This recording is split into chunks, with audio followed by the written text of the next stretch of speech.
मला काय झालं, कोणी मारलं तुम्हाला? मी कामावून घरी जात होतो सर. घरी जात असताना रस्त्यामध्ये ते आईच्या सोंगाचे हे करत होते, ते प्रॅक्टिस करत होते रात्री टायमाला. माझ्या गाडीला हरणं मी बाजूला म्हटलं सगळ्याला कोण, मग नंतर गाडी रेस केली. मी रेस केल्याच्या नंतर एक अशोक जवान माझ्या तोंडात मारले गाडीवर असतानाच. शिव्या गाव चालू केले त्याने. त्या दत्तू चव्हाण, बबन चव्हाण याने डायरेक्ट मला मारणं चालू केलं.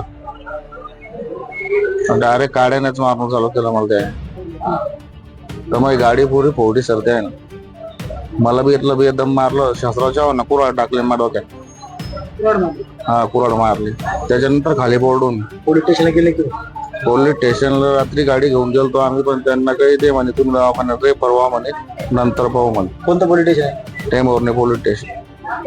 आतापर्यंत पोलीस वाले आले नाही का? नाही, कधी मार आला तुम्हाला? आतापर्यंत 3 दिवस झाले. 3 दिवसामध्ये एखादा पोलीस वाल्यांनी चौकशी केली? नाही, कोणत्याच पोलीस वाल्यांनी चौकशी होऊन केली नाही. आता काय मागणी? आता आमची मांग एवढीच आहे, यायनं अत्याचार केला डायरेक्ट 15-16 जणांना.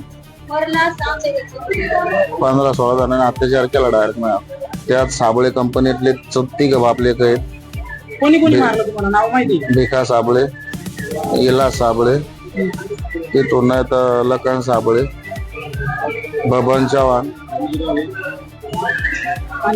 दत्तू चव्हाण, शास्त्राव चव्हाणची 2 मुलं,